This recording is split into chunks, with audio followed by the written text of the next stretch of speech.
Las familias siguen sin notar la bajada de los precios de los alimentos, de aquellos al menos cuyo IVA se ha reducido. Apenas unos céntimos se logra ahorrar con esa rebaja. Hoy el ministro Luis Planas reúne a quienes integran el Observatorio de la Cadena Alimentaria. Van a analizar la evolución de los precios y el impacto que ha tenido en la cesta de la compra esa reducción del IVA.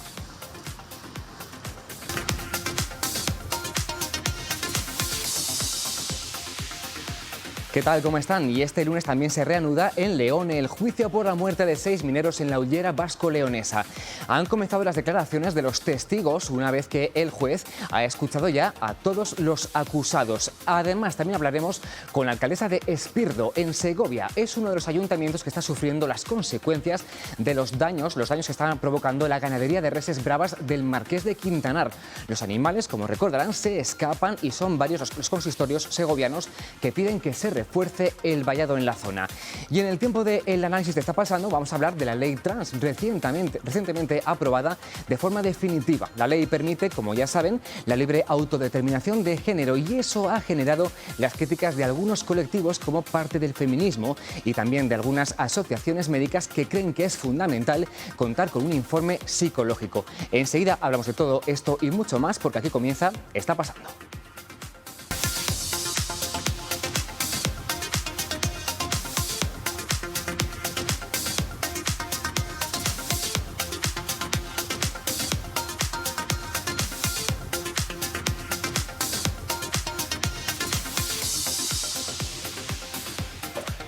Y como les decía, con los precios de los alimentos disparados, un 15% más que hace un año, un 16% en el caso de Castilla y León, a esta hora de la mañana está reunido el Observatorio de la Cadena Alimentaria.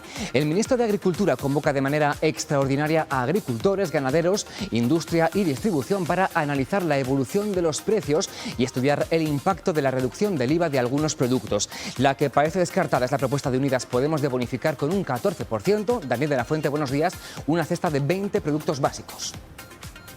Una reunión convocada de forma extraordinaria por parte del ministro para reunir aquí a todos los actores implicados en esa cadena alimentaria y analizar el incremento de los precios de los alimentos y también el aumento en la cesta de la compra. Una reunión que viene motivada por esa pequeña disminución en la inflación de enero con respecto a la de diciembre, pasando del 15,7% al 15,4%. El ministro dice que esto puede parecer algo bastante pequeño, pero que puede ser el punto de partida para reconducir esta situación. Sobre la mesa en esta reunión también podría tratarse esa medida que plantea Podemos de bonificar la cesta básica de la compra con un 14%, pero de momento el ministro Planas no ve con buenos ojos esta medida.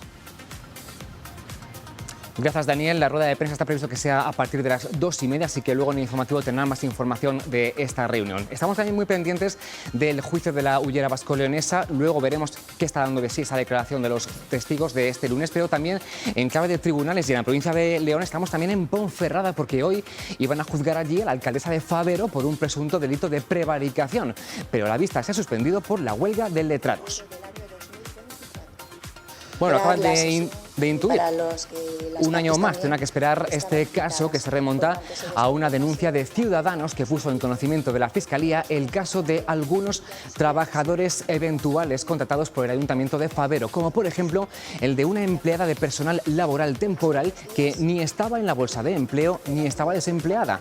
El PSOE ha dado de baja como militante a Paz Martínez y creará una gestora de partido en vísperas de las elecciones municipales de mayo. Este juicio ya se suspendió antes de la pandemia. La huelga de letrados ha obligado, como escuchábamos antes, a aplazarlo de nuevo hasta febrero del año que viene, de 2024. Y precisamente los letrados de la Administración de Justicia están abiertos, dispuestos a reunirse de nuevo hoy con el Ministerio para intentar de nuevo desbloquear una huelga que entra ya en su 5ª semana. El anterior encuentro se saldó sin acuerdo después de más de 15 horas de negociación con el secretario de Estado de Justicia. Ahora el comité de huelga pide que se incorpore a la mesa la propia ministra de Justicia, Pilar Llop, para que asuma en primera persona la dirección de la situación y resuelva el problema. El comité de huelga ha estado trabajando todo este fin de semana para desencallar el conflicto. Quieren unas reglas claras de funcionamiento de la mesa negociadora para evitar lo que pasó el pasado jueves.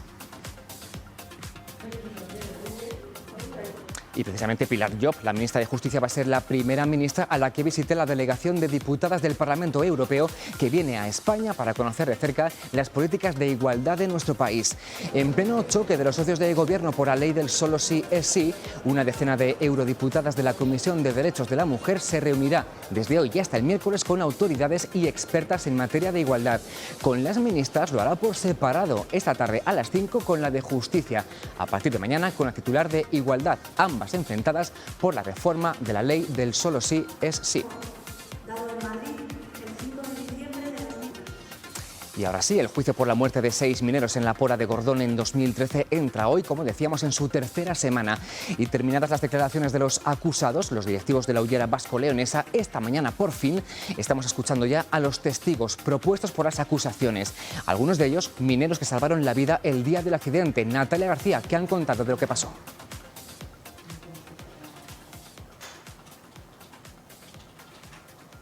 Además de ser los primeros testigos, son también parte de esos 8 heridos del accidente del Pozo Emilio de la Hullera Vasco-Leonesa. El primero en declarar ha sido el más grave de los accidentados, Juan Manuel Menéndez. Las secuelas han impedido que recuerde parte de lo que ocurrió en el accidente. En segundo lugar, le ha tocado el turno a Javier Cabello, otro de los accidentados. No trabaja desde que ocurrió el accidente aquel octubre de 2013. Lo que sí recuerda es dónde estaba, se encontraba comiendo el bocadillo, entró en el macizo y entonces fue cuando notó un bufido, dice, y además una gran nube de polvo. También ha explicado que en los días anteriores al accidente sí que se comentaba entre los compañeros que había cierto nivel de peligrosidad tanto por el grisú como por la situación de la bóveda. Gracias, Natalia. También luego en el informativo escucharemos a estos testigos de ese suceso. Más temas de Castilla y León a esta hora de la mañana. Esta es la semana del aniversario del Estatuto de Autonomía. El sábado se cumplen 40 años de su aprobación y un día antes, el viernes, se conmemorará con un acto en las Cortes. Este año, en ese acto, no se hará entrega de la medalla de oro de la institución porque los miembros de la mesa no se han puesto de acuerdo sobre la propuesta del presidente de entregársela a la Unidad Especial de Intervención de la Guardia Civil. Al no haber unanimidad, el reconocimiento queda desierto. Es la primera vez que pasa desde que se instauró esta distinción, la medalla de oro de las Cortes de nuestra comunidad autónoma.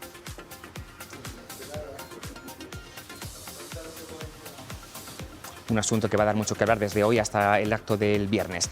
Y en Segovia, los ayuntamientos de localidades como Adrada de Pirón, Cabañas de Polendos, Espirdo y Brieva están muy preocupados porque el traslado de reses bravas de la ganadería del Marqués de Quintanar las ha vuelto a poner en vilo los últimos días. Fueron medio centenar de animales sueltos hace una semana, otras 3 reses bravas el pasado miércoles y no es la primera vez que pasa. María Cuesta es la alcaldesa de Espirdo. María, buenos días. Buenos días, ¿qué tal? ¿Qué tal? Gracias por atendernos. Creo que desde que ha pasado esto se han reunido los responsables de los ayuntamientos afectados. ¿Han tomado alguna decisión? ¿Han llegado a algún acuerdo? ¿Qué van a hacer? Sí, bueno, nosotros nos reunimos un poco pues para juntos enviar una solicitud para una reunión tanto a la subdelegación del Gobierno como a la delegación de la Junta de Castilla y León, pues para intentar buscar una solución a este problema, que es un problema sobre todo de seguridad de nuestros vecinos, de todos los municipios. Y esto es lo que hemos hecho, reunirnos para decirles qué es lo que nos está pasando, por qué nos está pasando y que queremos poder solucionarlo. María, en la última notificación que les trasladó la ganadería de ese traslado de reses, usted creo que ya previno de que hacen falta permisos para esos traslados. Ustedes hablan de irregularidades. ¿Qué medidas puede tomar la Junta? ¿Qué exigen ustedes de la Junta de Castilla y León? Bueno, lo primero que exigimos es que todos los vallados de las fincas donde están las reses bravas estén en perfectas condiciones para el tipo de ganado que tienen ellas, que es ganado bravo. Tiene muchas deficiencias, es verdad que sí que se está arreglando ya algo, pero queda mucho por hacer todavía. Entonces, lo primero es que se arreglen esos vallados, incluso las porteras por las que sale el ganado y demás.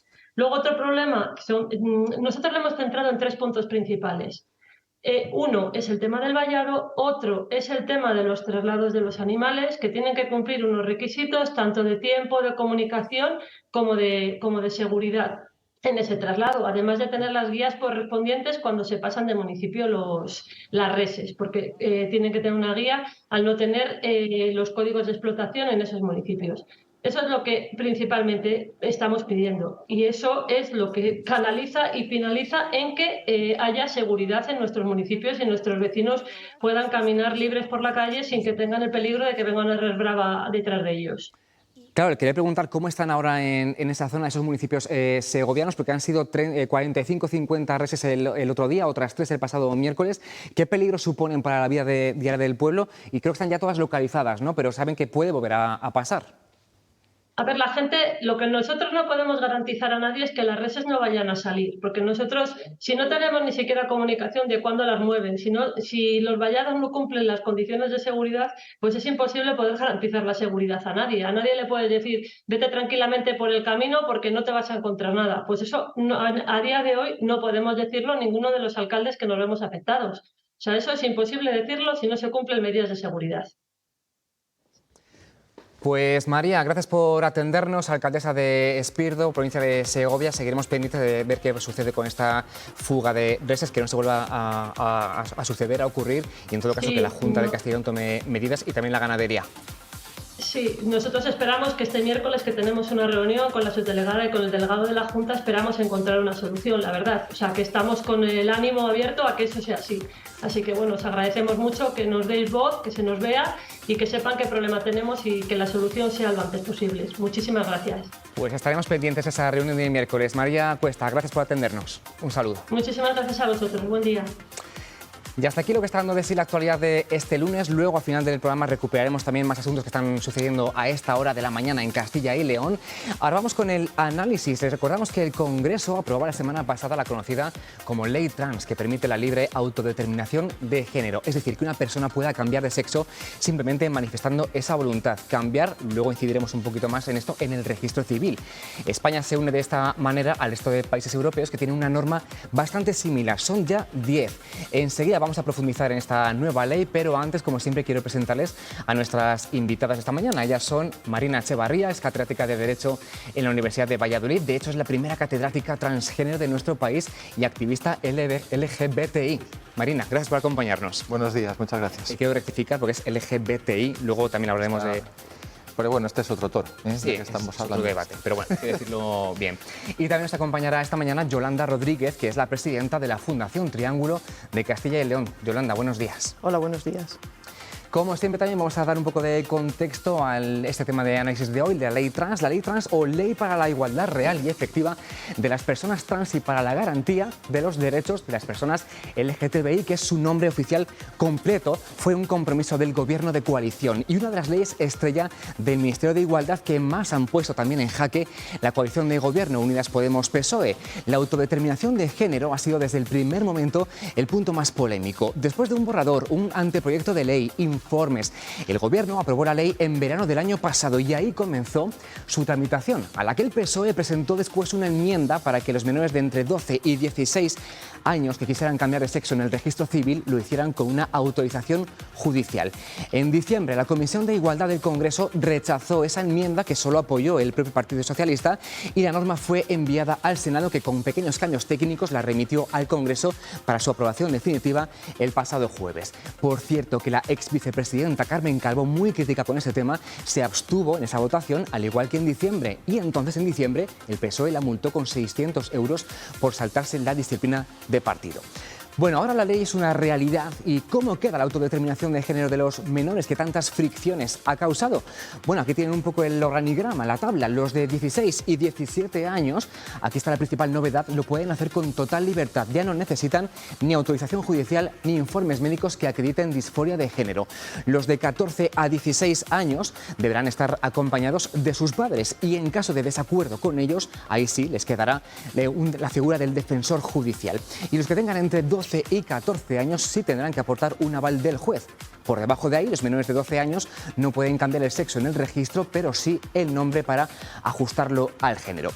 ¿Y si cambian de opinión? Bueno, la norma establece que tienen 6 meses para solicitarlo. Para un tercer cambio, sí tendría que verlo un juez. Además, aclara que si un hombre condenado por violencia machista cambia de sexo, no se librará de sus obligaciones jurídicas. Ya no hace falta para el cambio ni hormonarse ni operarse. Más asuntos. Para el uso de instalaciones deportivas regirá el sexo que ponga en el DNI. Otros aspectos para la comunidad LGBTI son la prohibición de las terapias de conversión o el derecho de las lesbianas, bisexuales o mujeres solas a acceder a las técnicas de reproducción asistida de la sanidad pública. Bueno, es un poco resumido de dónde venimos, los cambios que incorpora esta ley, así que nuestra primera pregunta para nuestras invitadas, para Marina y para Yolanda, va a ser si esta ley que tanto ha costado sacar adelante, que ha tenido tantas idas y venidas, es la ley que ustedes esperaban, si el resultado final es el que esperaban. Yolanda, por ejemplo. Bueno, yo creo que es el resultado que esperábamos porque lo principal desde nuestro punto de vista era que esta ley viese la luz en esta legislatura y no se volviese al cajón del olvido, lo que significaría que no se garantizaban efectivamente los derechos de las personas trans y las personas LGBTI. Entonces, pero evidentemente, como en cualquier negociación y en cualquier propuesta que se hace desde las organizaciones LGBTI y desde expertos como ha podido ser Marina, que ha estado implicada en este proceso desde el minuto 1, nos hubiera gustado que hubiese habido algún otro reconocimiento, por ejemplo, con el tema de las personas no binarias o ahondando en los derechos de las personas migrantes. Aún así, creemos que el resultado es muy aceptable y que es un punto de partida para seguir luchando por los derechos.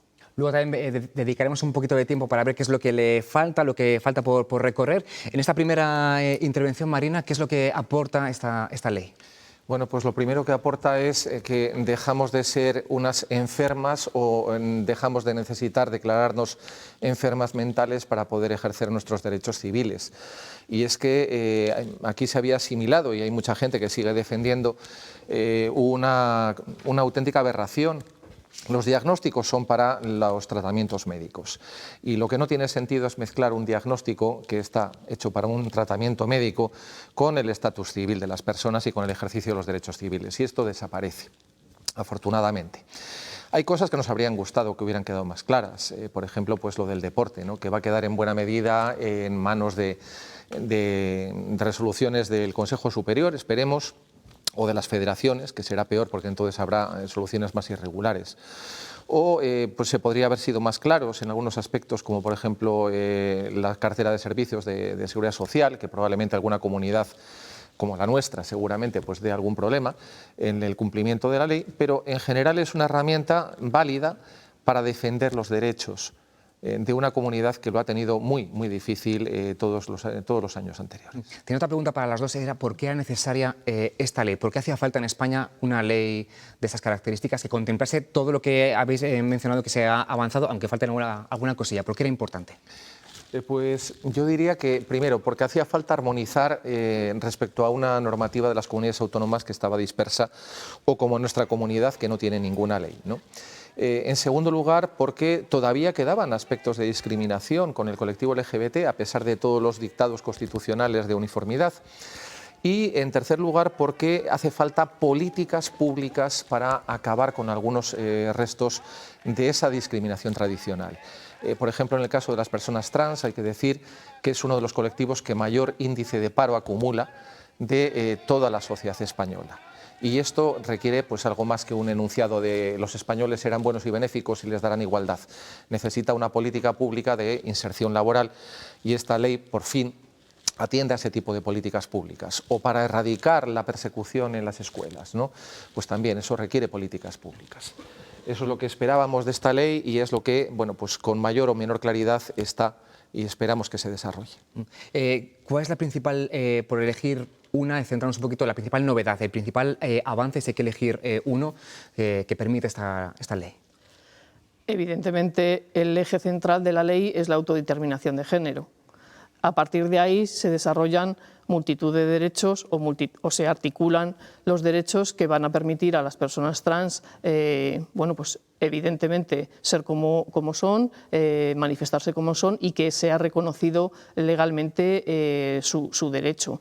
Ese es el eje fundamental y luego, por ejemplo, hay algunos avances también, por ejemplo, con las mujeres lesbianas en el acceso no solo a las técnicas de reproducción asistida, en igualdad de condiciones que otras parejas o que otras personas, sino que además la filiación de los hijos de las mujeres lesbianas, sin estar casadas, se va a reconocer. Y hasta ahora era absolutamente discriminatorio, porque si una de las mujeres había gestado al hijo y la otra mujer quería ser, evidentemente, su madre también, y que legalmente fuera así, no podía hacerlo a no ser que hubiese un proceso de adopción que, como sabemos, es largo y tedioso. Entonces, ahora mismo se va a reconocer esa filiación sin ningún problema, y eso también es un avance, porque al final no solo que estamos garantizando los derechos de las personas, en este caso de las mujeres lesbianas, sino de sus hijos. Es decir, estamos garantizando los derechos de los menores, y eso también es muy importante. Yo señalaría también otra que pasa muy desapercibida, y es que se va a dejar de mutilar a los bebés intersexuales, porque hasta ahora, por un criterio puramente estético, cuando nacía una criatura intersexual, se intentaba asimilarla al patrón normativo hombre o mujer en función a lo que pensaban que era más fácil hacer quirúrgicamente. Y pues claro, muchas veces no se acertaba con la identidad de esa persona, ¿no? Esta barbaridad, que se hacía más que nada por intentar encajar en un modelo estrictamente binario a estos bebés, se va a dejar de hacer por fin a nivel nacional. O las terapias de conversión, ¿no? Que son técnicas de despersonalización, de intentar culpabilizar a una gente para que se convenza de que no puede ser lo que es, y además pues utilizando unas técnicas que el Comité de Antitortura de Naciones Unidas califica como maltrato o como tortura. Esto también va a desaparecer.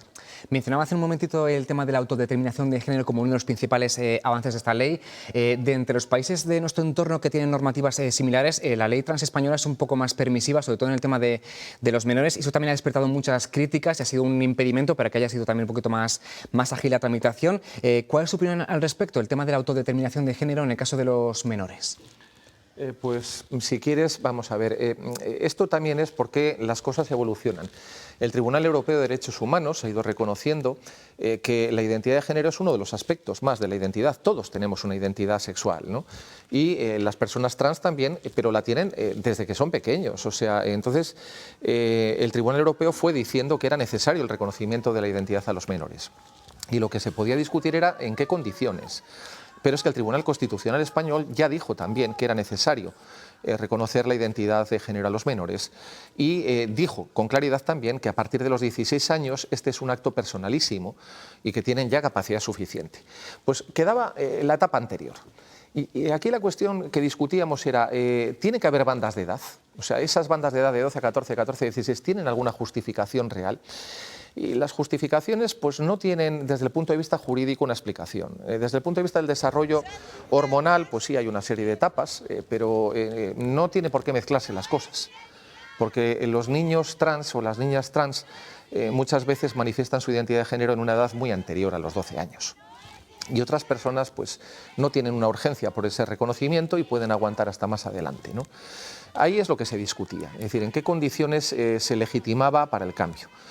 Pero no el hecho de que tuviera que reconocerse la identidad de género de los menores. Y de hecho, el que no se reconozca por debajo de los 12 años puede ser un problema, porque no está claro hasta qué punto eso respeta la sentencia del Tribunal Constitucional y del Tribunal Supremo.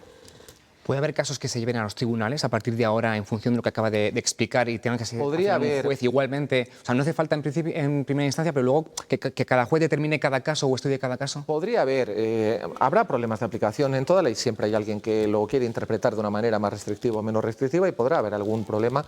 El único problema sería la negativa al reconocimiento de la identidad antes de los 12 años, pero no creo que a nadie le merezca la pena, porque esto está puesto así, ¿no? Es decir, llevarle a un tribunal, teniendo en cuenta que para llegar hasta el Tribunal Supremo otra vez se tardan 10 años. Tendría que ser pues, una cuestión de principios. Mientras que para socializar, pues, los niños menores de 12 años con el cambio de nombre normalmente pues, consiguen un reconocimiento. Pero miren, en la sentencia del 2019, el menor que solicitaba el cambio era desde los 11 años.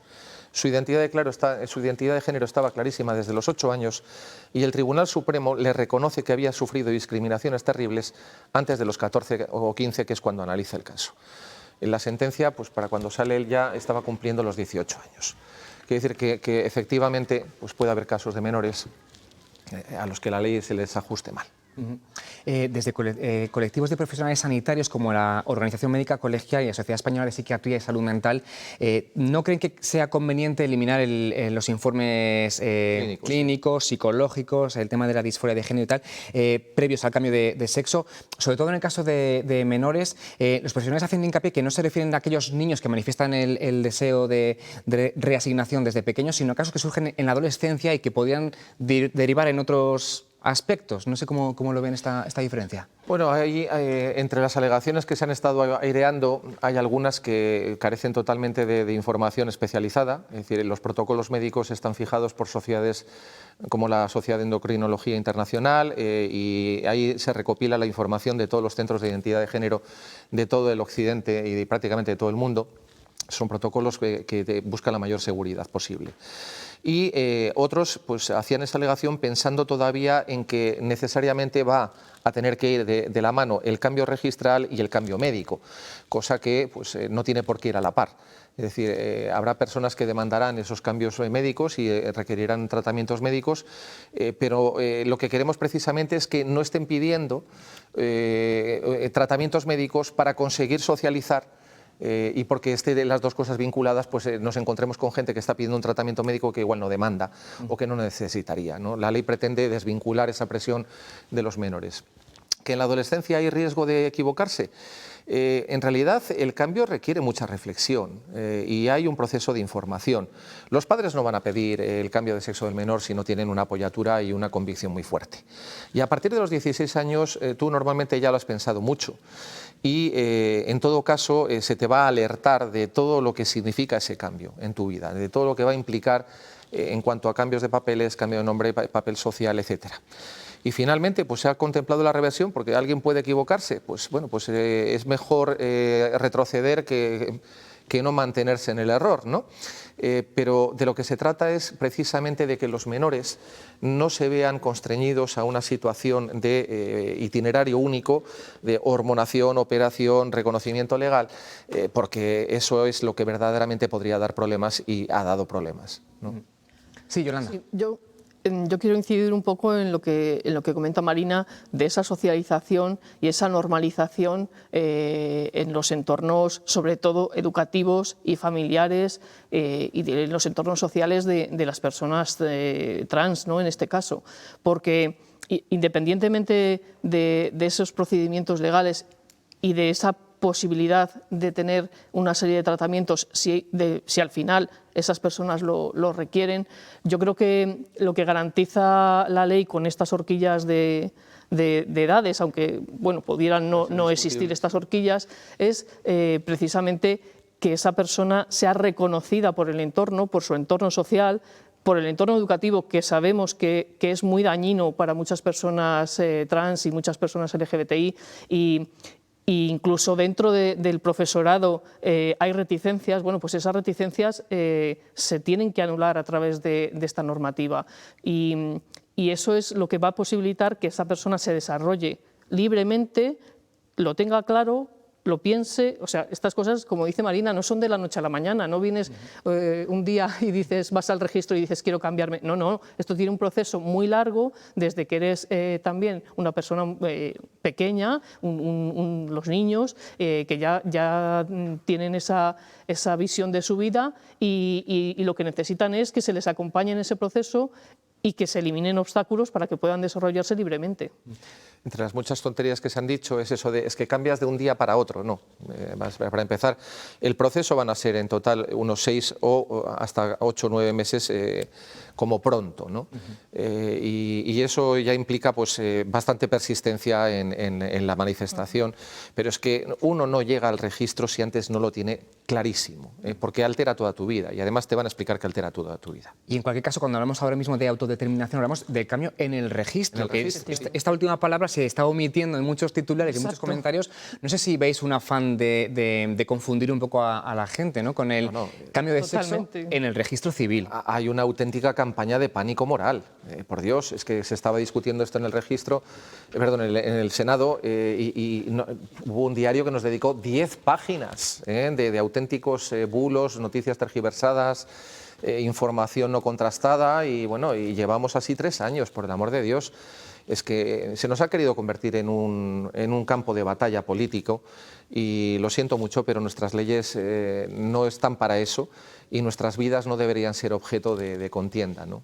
Un asunto que además ha dividido incluso al propio feminismo, ¿no? Se han desatado ramas diferentes. ¿Cómo han vivido esto, que un movimiento como tan importante como el feminismo se haya bifurcado a cuenta de esta ley? Bueno, la verdad es que creo que lo vivimos con tristeza. El avance en derechos siempre ha ido de la mano de las mujeres, de las personas feministas, a través de muchísimos años, desde que empezaron los movimientos reivindicativos de personas LGBTI organizadas, estaban de la mano del movimiento feminista y la verdad es que me parece triste que los avances en derechos de unas personas, otras personas piensen que les van a restar a ellas, en este caso, derechos.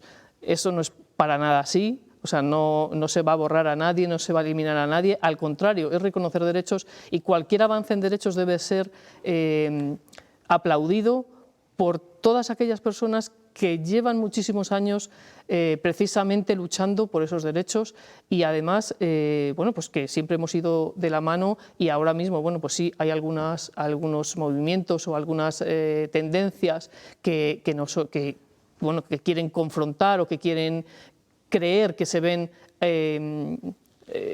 atacadas por una ley como esta y eso pues yo creo que no es así y que se va a demostrar que no es así. Este ha sido un proceso doloroso.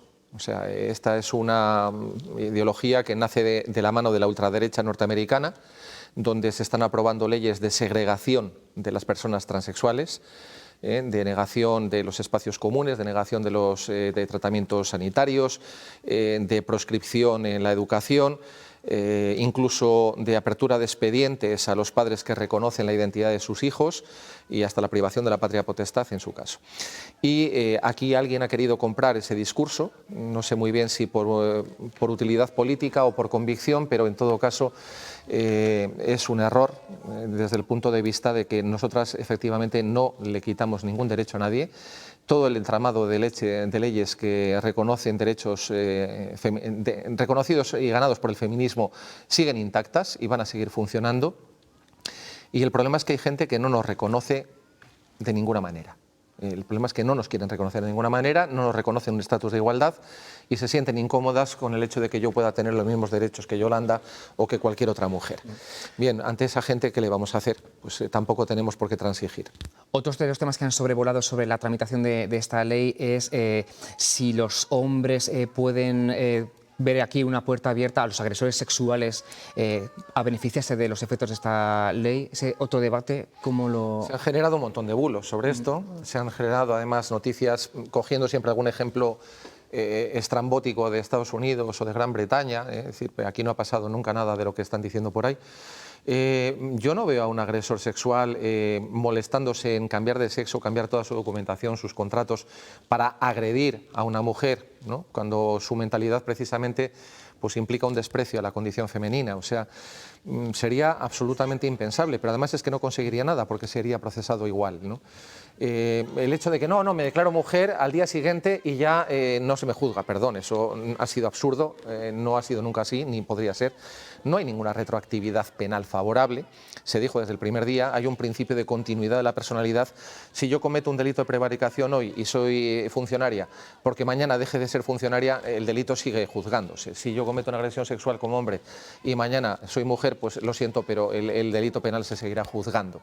No hay ningún cambio en eso y se ha generado una alarma. Y se hablaba además de presas transexuales que eran agresoras sexuales, era todo un bulo. Instituciones penitenciarias lo desmintió. O sea, campañas de pánico moral, insisto, interesadas pues muchas veces políticamente o porque querían hacer una restricción de derechos, pero bueno, pues no tienen ese fundamento. Y además somos tan iguales que alguna vez alguna persona transexual también pues podrá cometer algún delito. Como todos los demás. Y como todos los demás será juzgado, será clasificado por su peligrosidad y será metido en el módulo adecuado. Pero eso es una señal más de que somos tan iguales como todo el resto del mundo. Y lo mismo, Yolanda, en el caso del acceso de hombres al empleo público, a cuotas, también se ha hablado mucho de esto, ¿no? Si hay facilidades para las mujeres, ¿qué pasa si un hombre...? Bueno, yo creo que es un poco lo que acaba de decir Marina, ¿no? O sea, realmente yo creo que las personas que comentan esto tan alegremente nunca han hablado con una persona trans.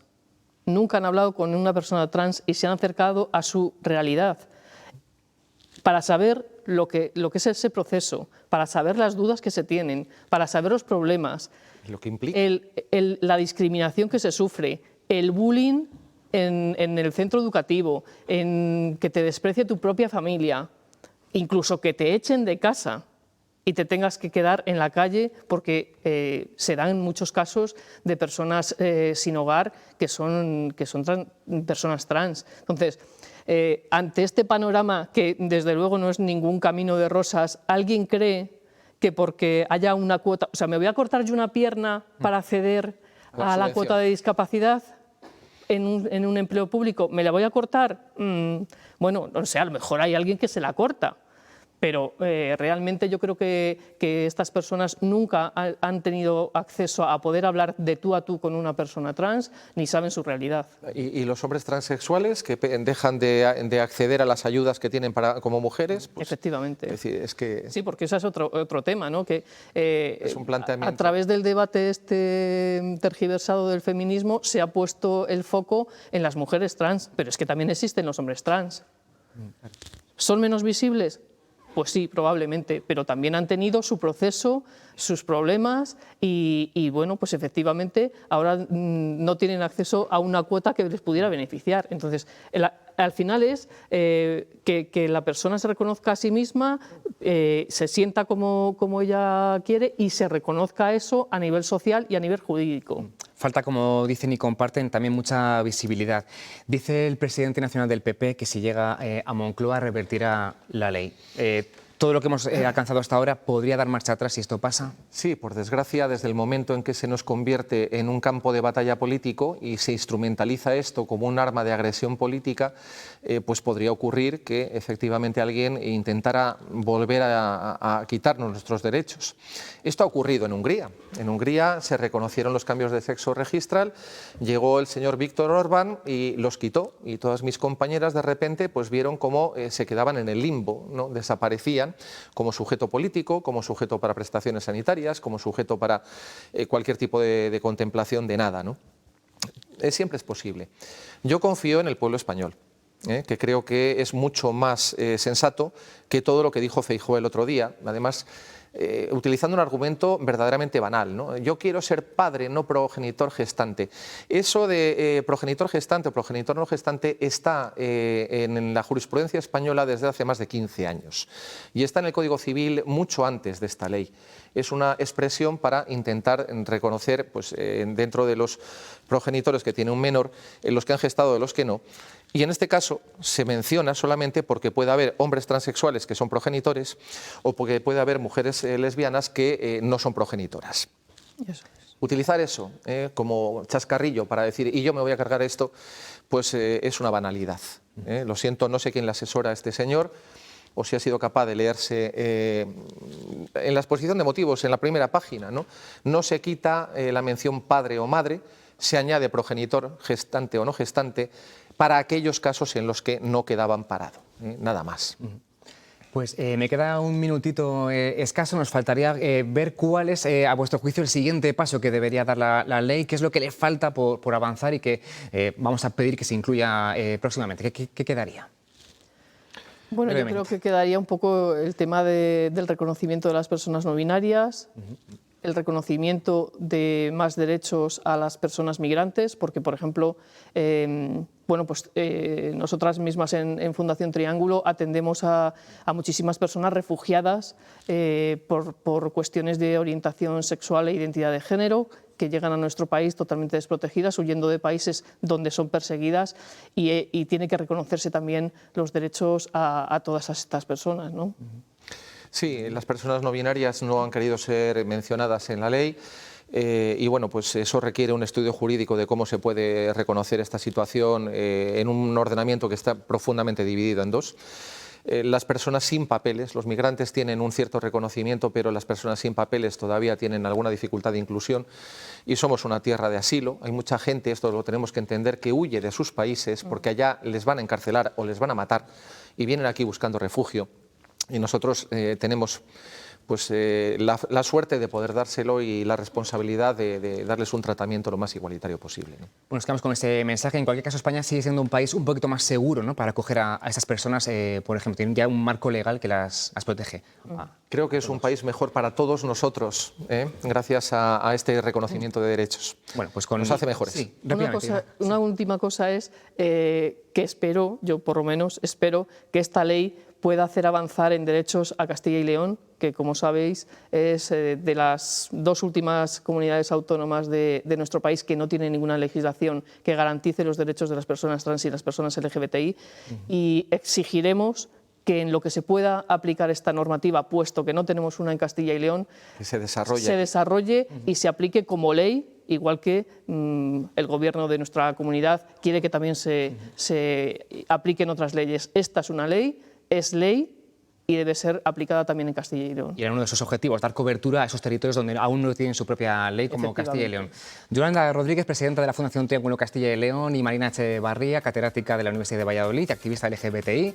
Gracias por acompañarnos aquí en directo en Está Pasando. Un saludo. Muchísimas gracias. Muy amables. Buen día. Acabamos aquí el análisis, hacemos una pequeña pausa para la publicidad y a la vuelta les contamos qué más está pasando a esta hora de la mañana aquí en Castilla y León. Hasta ahora.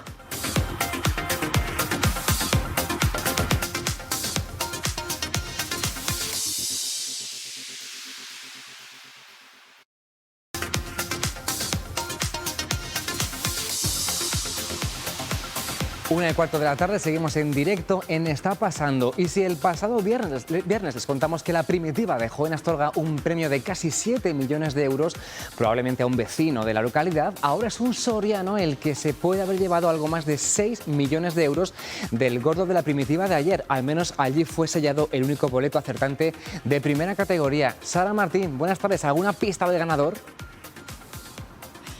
La suerte ha sonreído este fin de semana a Soria, y es que se ha entregado el premio más grande de la historia de la provincia de Soria, el gordo de La Primitiva, que aquí lo estáis viendo, 6.757.200 euros, que no está nada mal. Seguro que en casa hay mucha gente ya pensando qué haría con este dinero. Se ha vendido en concreto en la administración número 3, en la avenida de Navarra, aquí en Soria capital, y estamos con Pablo, uno de los propietarios de esta administración, que ayer os daban la alegría y que hoy lleváis un día, madre mía, de visitas, de ajetreo. Un día muy bueno, hemos empezado un lunes fenomenal, no se puede empezar mejor la semana, o acabarla. Un montón de clientes comprobando, ¿no?, sus boletos, preguntando, no se sabe todavía. Nada, no tenemos ninguna información de quién ha sido el afortunado, pero nada, nosotros encantados de habérselo dado y ojalá que sea un cliente o alguien de la casa. Bueno, ¿qué supone para vosotros al final el entregar este tipo de premios? Porque es el más grande que habéis dado en toda vuestra trayectoria profesional. Pues nada, contentísimos, prestigio y publicidad y nada, que nuestros clientes sigan confiando en nosotros. Es muy difícil, pero pasa. ¿Qué suele pasar en este tipo de casos? ¿Los premiados lo suelen decir, no? ¿Suelen ser más discretos? Hay gente que sí, gente que no. De momento no sabemos nada, ni tenemos información, ni nadie nos ha dicho nada. A veces no habíamos dado nunca un premio de estas características, claro, pero en otros importantes, pero no tan cuantiosos, nos han traído algún detalle. Qué bueno. Muy bien, bueno, aquí esperamos cualquier cosa. Tenemos que decir que llevamos aquí un ratito esta mañana y la verdad es que ya han pasado un montón de clientes a comprobar sus boletos y todos nos decían lo mismo. No hemos sido nosotros. Es un día de ajetreo, de normal, así que hoy mucho más. Y nada, esperemos que alguno sea, de verdad, de los que confían en nosotros habitualmente. Nos vamos a acercar también a saludar a Nieves, que ya habitualmente además está siempre aquí detrás de esa ventanilla, y casi con total seguridad tú fuiste la que vendió ese boleto, ¿no? No sabemos, puede ser. Puede ser. Bueno, al final es el premio más importante, no solamente que habéis vendido aquí, sino en toda la provincia de Soria. ¿Cómo estáis viviendo hoy un poco el día? Porque entre fotos, entre clientes, entre medios de comunicación, hoy es un día muy feliz también para vosotros. Sí, llevamos mucho tiempo esperando, estamos muy contentos los dos, porque estamos ahí diciendo, a ver cuándo, llega la Navidad, nada. Pero por fin ha llegado la suerte. Qué bueno, y además un premio tan importante como este, casi 7 millones de euros, ¿no? Sí, mucho dinero. Fíjate. Mucho dinero, sí. A ver a quién la Todavía yo creo que no sois un poco conscientes, ¿no? Hoy todavía estáis asimilándolo todo. Sí, un poco, sí. Bueno, pues si así estáis vosotros, no me quiero ni imaginar cómo tiene que estar el premiado, si es que lo sabe, que ha sido premiado, que a lo mejor todavía no ha venido a comprobar su boleto. Eso podría pasar también. Que todavía no se haya enterado. Mucha gente que viene aquí solo las comprueba aquí. Hay gente que está más pendiente, otros que no. O incluso a veces van a la basura. A lo mejor esta hora. Esperemos que no. Oye, desde aquí, por si nos está viendo en casa, ojalá que sea esta también, de la manera de la que se esté enterando. Hay un premio casi de 7 millones de euros esperándole. Se ha vendido aquí en esta administración número 3, el mayor premio de la historia que se ha dado en la provincia de Soria. Muchísimas gracias, enhorabuena, a disfrutar de Gracias ella. a vosotros. Gracias. Muchas gracias. Y en plató os dejo que penséis también qué haríais con estos casi 7 millones de euros. Nosotros de momento seguimos aquí a ver si encontramos a este ganador del premio gordo de la primitiva en Soria. A ver si aparece, Sara. Gracias y muy buenas tardes. Desde luego, lo mínimo que haríamos sería tomar un vinito para celebrarlo, y voy a darles una idea. Hasta hace no mucho era un vino poco apreciado, pero el auge de su consumo entre la gente joven y la mejora de la calidad ha hecho que el vino rosado esté cada vez más y más de moda. Hoy arranca en Fuensaldaña, en Valladolid, el 5º Congreso Internacional de los Rosados, donde se va a hablar de los rosados en Francia y en Italia, pero también la importancia de ese tipo de vinos en Castilla y León y en España, asociados al turismo y también a la gastronomía. Allí está Ana Duarte en Fuensaldaña. Ana, buenas tardes.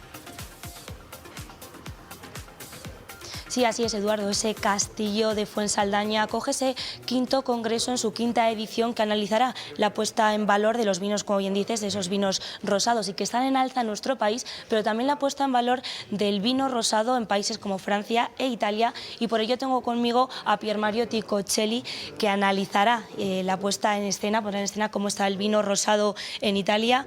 Muy buenos días. Muy buenos días a usted. Ese vino rosado, un vino que, bueno, estamos más acostumbrados a ver vinos tintos, vinos blancos. ¿Cómo está en alza? ¿Qué importancia tiene ahora este vino? En todo el mundo diría que el vino rosado está en un momento de grande moda. No sé si se entiende, perdonadme si algunas expresiones son medio italiana y medio castellana, pero sí, es un vino que no ha bajado la venta, por ejemplo, durante el COVID. Eso es muy interesante respecto a los vinos tintos, que brutalmente durante el COVID han tenido una bajada importante de ventas. El rosado se ha mantenido y después de haber terminado el periodo de la pandemia, terminado entre comillas, ha vuelto a empujar fuerte. Tengo que reconocer que en Italia especialmente, digamos que la introducción del nuevo rosado, el famoso Prosecco rosado, que es una criatura pequeña, tiene un par de años de vida, y ha empujado muchísimo, porque el vino rosado es un vino que va bien para cualquier tipo de situación, pero en particular en Italia por los aperitivos. Y el Prosecco es un vino de aperitivo, es un vino que apetece a toda la categoría de consumidores. Entonces, hacerlo rosado ha sido, creo, un éxito también de marketing, ¿no? Pero en general, digamos que es un vino que tiene mucho éxito hoy por hoy, porque gusta mucho al consumidor joven, gusta mucho a las mujeres, gusta muchísimo a cualquier tipo de tipología, y es un vino que se deja beber, que creo que es el secreto, es decir, que muchas veces nos hacemos demasiado, ¿cómo puedo decirte?, demasiado fuerza sobre el conocimiento del vino para tomarlo. Sí. Yo creo que no. Creo que el vino tiene que ser bueno, y el rosado lo es. Claro, le iba a preguntar, Pier Mario, como bien dice, en Italia está más de moda, ¿no? Que ahora tenemos que dar ese empujón aquí en España. ¿Cómo definiría el vino rosado? ¿No? Hablaba pues un vino que lo ven mucho los jóvenes. ¿Con qué acompaña mejor? Bueno, depende mucho de la tipología de rosado. Lo que sí que ya no están de moda, por ejemplo, son los rosados demasiado coloreados, ¿no? Vamos, entonces, hoy por hoy el rosado que más se consume es un vino mucho más atractivo a nivel de color y es un vino, repito, no tanto en España, pero en Italia sí que es un vino que se toma especialmente como aperitivo. Repito, el Prosecco rosado es el ejemplo viviente de cómo hacer un buen marketing con el vino rosado, porque es perfecto por este tipo de aplicación. Pero es verdad que es un vino que se acompaña con cualquier tipo de comida, a cualquier, digamos, hora pasarme el término del día. Porque es fácil para cualquier tipo de consumidor. Eso tiene que ser su secreto. Porque si no me iría a tomar un vino tinto si quiero algo distinto. El rosado es un vino de compañía, perdóname. Nada, no se preocupe, muchísimas gracias por acompañarnos, por explicarnos un poco cómo está el vino de esta tipología en Italia. También se hablará de Francia, y es que la unión de estos tres países, España, Italia y Francia, ha suscitado que el público quiera venir. Después de colgarse ese cartel de todas las entradas vendidas, se ha ampliado el aforo dentro de los límites, porque el vino rosado, como decimos, Eduardo, está en alza, y a partir de ahora ya es una subida, es una tipología que ahora se bebe más, pero les queda para que llegue a ese tinto y a ese blanco. Pues aprendiendo de Francia, de Italia y desarrollando también ese mercado aquí en Castilla y León. Gracias, Ana, muy buenas tardes. Y no nos olvidamos de que Castilla y León sigue de carnaval, ¿eh? Hoy y mañana no hay cole, así que los más pequeños son los verdaderos protagonistas. Y entre todas las actividades, esta que estamos viendo hoy en Ávila es el Carnaval por la Discapacidad, una fiesta que cuenta con la participación de asociaciones de personas con discapacidad que también compiten por llevarse los premios a los mejores disfraces, y también acaban la celebración tomando, como no puede ser de otra manera, un buen chocolate con churros. Aunque vamos a despedirnos invitándolos a descubrir y escuchar las voces de Delibes. Ese es el título de una serie de espacios que esta noche empieza a emitir la 8 Valladolid de Castilla y León Televisión. Son 42 capítulos de entre 3 y 4 minutos con otros tantos personajes públicos y anónimos en torno a la figura del escritor, del que este próximo mes de marzo se cumplirán 13 años de su fallecimiento. Las voces de Delibes pueden verse a las 9:25 de esta noche en la 8 Valladolid, en ciltv.es y en la web de la Fundación Miguel Delibes. Los coqueteos de la corte le prestaban un evidente relieve social. Homenaje, por tanto, al escritor vallisoletano en la 8 Valladolid. Si están fuera de la provincia pueden verlo en la web de la tele, ciltv.es, y en la de la Fundación Miguel Delibes. Y por supuesto los espero mañana a partir de las 12:30 en directo aquí en Está Pasando. Gracias y hasta mañana. Adiós.